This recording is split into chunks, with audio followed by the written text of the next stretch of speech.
आज हम एक बहुत ही महत्वपूर्ण और फैसिनेटिंग चैप्टर को समझने जा रहे हैं, एटमिस्ट्स का चैप्टर, जिसमें मुख्य रूप से दो ग्रीक फिलोसोफर्स लौसिपस और डेमोक्राइटस के विचार आते हैं। यह चैप्टर फिलॉसफी के इतिहास में एक टर्निंग पॉइंट की तरह है, क्योंकि यहाँ पहली बार यूनिवर्स को पूरी तरह साइंटिफिक और मैकेनिकल तरीके से समझाने की कोशिश की गई। सोचो, एक समय था जब लोग यह मानते थे कि दुनिया किसी डिवाइन पावर, किसी माइंड या किसी हिडन पर्पस के कारण चल रही है। लेकिन इन फिलोसोफर्स ने कहा, नहीं, दुनिया को समझने के लिए हमें किसी इनविजिबल फोर्स की जरूरत नहीं है। उन्होंने कहा कि इस पूरे यूनिवर्स की असली कहानी बहुत सिंपल है।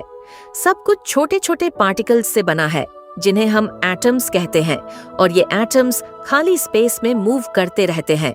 अब यहाँ एक बहुत इंपॉर्टेंट कॉन्सेप्ट आता है, वॉइड। वॉइड का मतलब है एम्प्टी स्पेस, यानी ऐसी जगह जहाँ कोई मैटर नहीं है। एटमिस्ट्स के अनुसार अगर वॉइड न हो तो एटम्स मूव ही नहीं कर सकते, और अगर मूवमेंट नहीं होगी तो चेंज भी नहीं होगा। इसलिए उन्होंने कहा कि यूनिवर्स दो चीजों से बना है, एटम्स और वॉइड।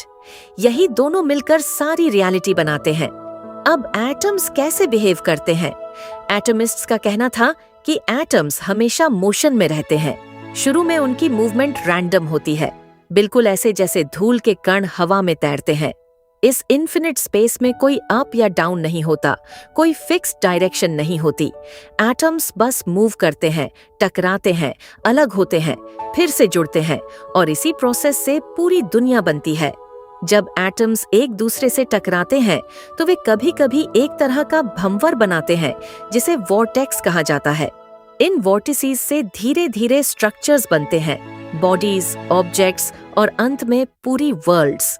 इसका मतलब यह है कि कोई भी चीज मैजिकली नहीं बनती। हर चीज एटम्स के अरेंजमेंट और इंटरेक्शन का रिजल्ट है। जब एटम्स जुड़ते हैं तो नई चीज बनती है, इसे कमिंग टू बी कहते हैं। और जब वे अलग होते हैं तो चीज खत्म हो जाती है, इसे पासिंग अवे कहते हैं।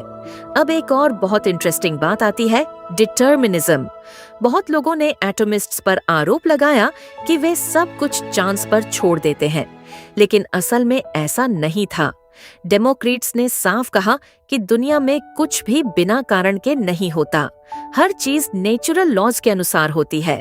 लुसिपस का एक फेमस स्टेटमेंट है कि कुछ भी बिना कारण के नहीं होता, सब कुछ नेसेसिटी के अनुसार होता है। इसका मतलब यह है कि यूनिवर्स एक मशीन की तरह है, जहां हर चीज रूल्स के अनुसार चलती है। अब यहाँ एक बड़ा फिलोसॉफिकल डिफरेंस आता है, पर्पस और मैकेनिज्म का। पहले फिलोसोफर्स अक्सर पूछते थे, यह चीज क्यों हुई, किस पर्पस के लिए हुई? जैसे ब्रेड इसलिए बनती है क्योंकि लोग भूखे होंगे। लेकिन एटमिस्ट्स ने यह अप्रोच छोड़ दिया। उन्होंने पूछा, यह चीज कैसे हुई, इसका फिजिकल कारण क्या है? और यही सवाल साइंस का बेस बना।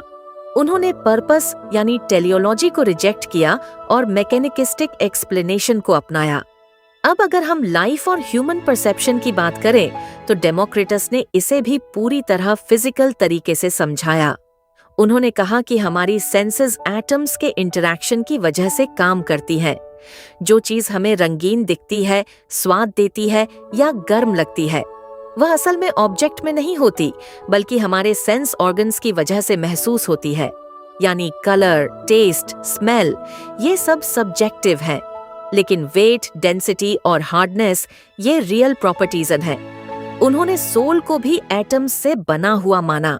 उनके अनुसार थॉट भी एक फिजिकल प्रोसेस है, एटम्स की मूवमेंट का एक रूप। यानी थिंकिंग कोई मैजिकल या स्पिरिचुअल चीज नहीं है, बल्कि एक नेचुरल घटना है। यह आइडिया उस समय के लिए बहुत रेवोल्यूशनरी था।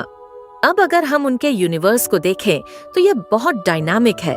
उन्होंने कहा कि बहुत सारे वर्ल्ड्स एग्जिस्ट करते हैं, कुछ बन रहे हैं, कुछ खत्म हो रहे हैं।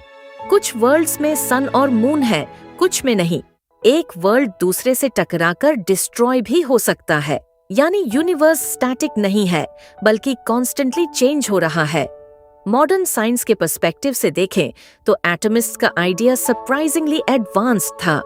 बाद में अल्बर्ट आइंस्टीन और क्वांटम थ्योरी ने दिखाया कि मैटर, स्पेस और मोशन के कॉन्सेप्ट्स बहुत कॉम्प्लेक्स हैं, लेकिन एटमिस्ट्स का बेसिक आइडिया कि रियलिटी छोटे यूनिट्स और मोशन से बनी है, मॉडर्न फिजिक्स के काफी करीब है। हालांकि आज हम जानते हैं कि एम्प्टी स्पेस पूरी तरह खाली नहीं होता, फिर भी एटमिस्ट्स का अप्रोच साइंटिफिक थिंकिंग की शुरुआत जैसा था। डेमोक्रिट्स का एथिकल व्यू भी इंटरेस्टिंग था। उन्होंने कहा कि लाइफ का गोल हैप्पीनेस है, लेकिन यह हैप्पीनेस मॉडरेशन और बैलेंस से आती है।